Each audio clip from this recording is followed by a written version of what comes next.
Hello everyone, কেমন আছেন সবাই? আশা করি সবাই ভালো আছেন, সুস্থ আছেন। সবাইকে ওয়েলকাম জানাচ্ছি আমার আজকের একটি ইনফরমেটিভ ভিডিওতে। এবং আজকের ভিডিওর বিষয় হচ্ছে ননস্টিকি কুকওয়্যার।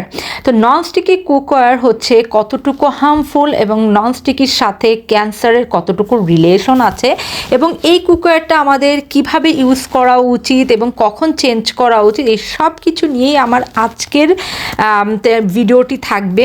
এবং আমি কোন কুকারটা চেঞ্জ করলাম এই ননস্টিকির বদলে, সো সব কিছু নিয়ে থাকবে এই ভিডিওটি। আপনারা ভিডিওটি শেষ পর্যন্ত দেখতে থাকুন।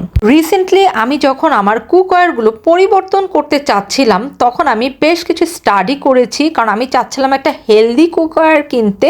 তো আমরা মোটামুটি সবাই জানি কিন্তু যে এই ননস্টিকি ব্ল্যাক কালার যে কোটিংগুলো থাকে, এটা কিন্তু একদমই হেলদি না এবং এটার সাথে ক্যান্সার রিলেশন আছে। তো এটা যখন আমি জেনেছি, জানার পর থেকে আমি চাচ্ছিলাম যে আমার কুকওয়্যারটা পরিবর্তন করতে এবং একটা হেলদি কুকওয়্যার আমি কিনবো, এটাই আমার উদ্দেশ্য ছিল। তো এটার জন্য আমি স্টাডি করছিলাম যে কোন কুকওয়্যারটা আমি কিনতে পারি। তো এখন আমি যে আনপ্যাক করছি, এটা হচ্ছে আমার নতুন কেনা, এবং আমি আগে সব কুকওয়্যারগুলো আমি পরিবর্তন করে এখন নতুনভাবে আমার কুকওয়্যারটা আমি সাজাবো কিচেনে, যেগুলো আমি দিয়ে রান্না করব আর কি। তো আমি স্টাডি করে দেখলাম যে সিরামিক কোটিংয়ের যে কুকওয়্যারগুলো, সেগুলো হচ্ছে হেলদি এবং সেখান থেকে কোনোই ক্ষতিকারক কোনো কিছুই হচ্ছে আসে না। তো যার কারণে আমি সেটাই হচ্ছে একটা সেট আমি অর্ডার করেছি।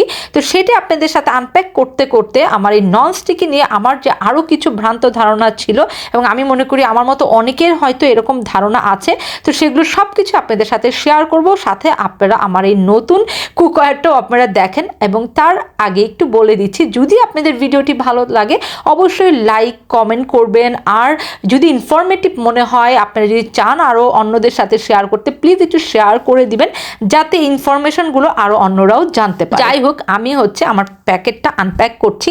এখানে আপনারা বিভিন্ন সাইজের আমার এখানে ক্রোকারিজ আপনারা দেখতে পারবেন, যে পট আছে এবং ফ্রাই প্যান আছে। এটা বড় একটা সেট, বাট প্রাইসটা কিন্তু বেশ রিজনেবল ছিল। আপনারা যদি এই কুকওয়্যারটা নিয়ে আরও বিস্তারিত জানতে চান অবশ্যই কমেন্ট করে জানাবেন। সো এখন একটু আমি বলাটা শুরু করি যে ননস্টিকি কুকওয়্যারটা আসলে কি।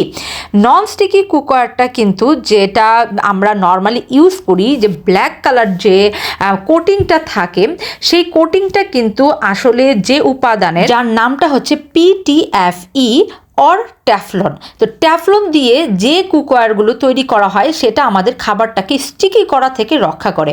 এবং এই ট্যাফলন দিয়ে তৈরি যে কুকওয়্যারগুলো আছে, সেগুলো দিয়ে যখন আমরা হচ্ছে রান্না করি, সেখান থেকে এক ধরনের অ্যাসিড বের হয়, যার নাম হচ্ছে PFOA। তো PFOA টাই হচ্ছে মেন একটা উপাদান, যেটা রিসার্চ বলে যে এটা আমাদের জন্য একদমই হেলদি না, এবং এটার জন্য হচ্ছে ক্যান্সারও হতে পারে। এই পর্যন্ত আমরা মোটামুটি অনেকেই জানি, এবং আমারও ধারণা ছিল সেটাই, যে এই ট্যাফলনের তৈরি কুকওয়্যার থেকে হচ্ছে ক্যান্সার হতে পারে, বা এটা আমাদের জন্য হেলদি না। কিন্তু আমি যখন আরেকটু স্টাডি করেছি, তারপর জানতে পারলাম যে 2013 সালের পর থেকে যে ট্যাফলনের কুকওয়্যারগুলো করা হয়েছে, সেখান থেকে হচ্ছে এই PTFE এবং PFOA উপাদানগুলো হচ্ছে একদম সরিয়ে ফেলা হয়েছে। মানে ট্যাফলনের ভেতর থেকে এই দুইটা উপাদান টোটালি একদম সরিয়ে ফেলা হয়েছে, যার জন্য 2013 সালের পরে ম্যানুফ্যাকচার যে ট্যাফলনের কুকওয়্যারগুলো আছে, সেগুলো কিন্তু একদমই আনহেলদি না, এবং সেগুলো হচ্ছে হেলদি। এবং আমেরিকান ক্যান্সার সোসাইটিও এটা এনশিওর করছে যে PFOA ছাড়া যে ননস্টিকিগুলো আছে, সেগুলো হচ্ছে ক্যান্সারের সাথে কোনো প্রকার রিলেশন নাই। তার মানে এখন হচ্ছে আমরা নিশ্চিন্তে ট্যাফলনের প্রোডাক্টগুলো ইউজ করতে পারি, যদি সেটা 2013 সালের পরে ম্যানুফ্যাকচার করা হয়। বাট আমার এখানে একটু কোশ্চেন আছে, সেটা হচ্ছে যে এটা কিন্তু কোম্পানি ওয়াইজ ভ্যারি করে।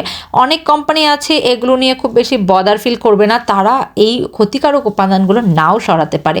তো কিছুটা রিস্ক কিন্তু থেকেই যায়, যার জন্য আমি বলবো হচ্ছে ট্যাফলনের প্রোডাক্টগুলো আপনার পরিহার করাটাই উত্তম। তো এখন আমি আপনাদেরকে ননস্টিকি কিছু প্রোডাক্টের নাম বলবো, যেগুলো ননস্টিকিও হবে এবং হেলদিও হবে।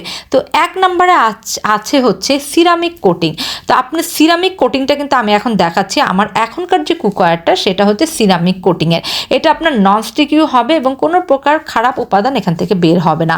2 নম্বর হচ্ছে কাস্ট আয়রন। আমাদের দাদি এবং মাদের কিন্তু আমরা এখনও অনেকের দেখি যে আয়রনের প্রোডাক্ট ইউজ করতে, কড়াই বা হচ্ছে আমরা যে রুটি ভাজি তাওয়াগুলো, এগুলো কিন্তু আয়রনের থাকে। সো এটা কিন্তু খুবই হেলদি এবং এখান থেকে কোনো প্রকারই হচ্ছে খারাপ কোনো উপাদান বের হয় না। তো কাস্ট আয়রনের জিনিস আপনারা নিশ্চিন্তে ব্যবহার করতে পারেন। এবং 3 নম্বর হচ্ছে কার্বন স্টিল। কার্বন স্টিলেরও প্রোডাক্টগুলো আপনার ননস্টিকও হবে এবং এগুলো হচ্ছে হেলদিও হবে। এবং 4 নাম্বারটা হচ্ছে এনামেলড কাস্ট আয়রন। তো কাস্ট আয়রনের উপরে নর্মাল যে আয়রনের যে কুকওয়্যারগুলো আছে তার উপরে এনামেলডের একটা হচ্ছে কোটিং করা থাকে, যার জন্য সেটা হচ্ছে একদমই আপনার ননস্টিকির কাজও হবে এবং এটা কিন্তু কোনো প্রকার খারাপ কোনো উপাদান বের হবে না। তো এই প্রোডাক্টগুলো আপনারা ইউজ করতে পারেন, যেগুলো হচ্ছে আপনার হেলদিও হবে এবং আপনার ননস্টিকের কাজও আপনারা মানে ননস্টিক যে সুবিধাটা সেটাও আপনারা এখান থেকে পাবেন। তারপরেও যদি আপনারা কেউ ট্যাফলনের প্রোডাক্ট ইউজ করতে চান, তো আমি কিছু পরামর্শ আপনাদেরকে দিতে চাই। 1 নম্বর পরামর্শটা হচ্ছে অবশ্যই ভালো কোনো ব্র্যান্ডের ট্যাফলনের প্রোডাক্টটা কিনবেন, যাতে আপনি লং টাইম জিনিসটা ইউজ করতে পারেন। কারণ ট্যাফলনের প্রোডাক্ট আপনি যখন চুলায় দিবেন আর হাই ফ্লেমে দিবেন, তখনই সেই কোটিংটা হচ্ছে একদম ক্র্যাক হয়ে যায়। তো যার কারণে খুব কয়েকদিনের মধ্যেই দেখবেন যে কোটিংগুলো উঠে আসতে থাকে, যার কারণে আপনার ট্যাফলনের প্রোডাক্টটা আপনার বেশি দিন ননস্টিকের কাজটা কিন্তু হয় না। দেখবেন যে ভেতর থেকে অ্যালুমিনিয়ামটা বের হয়ে যায়। এই জন্য আপনারা ভালো কোনো ব্র্যান্ডের কিনবেন, যদিও আপনার দাম বেশি লাগে, তারপরে ভালো কোনো ব্র্যান্ডের কিনবেন যাতে সেটা আপনারা লং টাইম আপনি জিনিসটা ব্যবহার করতে পারেন। এবং 2 নম্বর হচ্ছে এখানে যে স্পুনগুলো ইউজ করবেন সেগুলো আপনার ননস্টিক কিছু স্পুন যেগুলো পাওয়া যায় সেগুলো আপনারা ইউজ করবেন, এতে আপনার সেই পাতিলের ভেতরে আপনার কোনো স্ক্র্যাচ পড়বে না এবং সেগুলো হচ্ছে নষ্ট হবে না। এবং 3 নম্বর হচ্ছে যখনই আপনারা দেখবেন যে একটু ক্র্যাক হয়ে গেছে বা একটু উঠে যাচ্ছে, তখনই আপনারা পাতিলটা পরিবর্তন করবেন। সেই পাতিলটা কোনোভাবেই ইউজ করবেন না যদি সেখান থেকে ট্যাফলন বা ননস্টিকগুলো একটু একটু উঠা শুরু হয়ে যায়, সেটা আপনারা কখনোই ইউজ করবেন না। এই জন্যই আমি বলছি যে ভালো কোনো ব্র্যান্ডের কিনলে দেখবেন যে আপনি এটা লং টাইম ইউজ করতে পারতেছেন।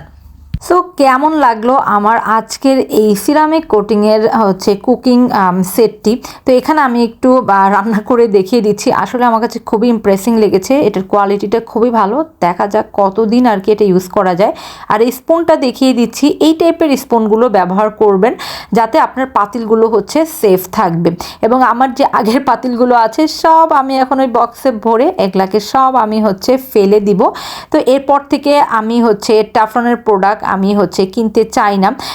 যদিও হচ্ছে ইংল্যান্ডে যে ট্যাফলনের প্রোডাক্টগুলো পাওয়া যায় সেখান থেকে সে সব খারাপ উপাদানগুলো সরিয়ে ফেলা হয়েছে, এরকমটাই বলা হয়েছে ইংল্যান্ডের রিসার্চ থেকে। তো এই ভিডিও থেকে এখানেই বিদায় নিচ্ছি। আমি যে ইনফরমেশনগুলো পেয়েছি সেগুলোর লিঙ্ক আমি দিয়ে দিব ডেসক্রিপশনে, আপনারা একটু চেক করে নিন। আজকের মতো সবার কাছ থেকে বিদায় নিচ্ছি। সবাই ভালো থাকবেন, সুস্থ থাকবেন। আল্লাহ হাফেজ সবাইকে, বাই বাই।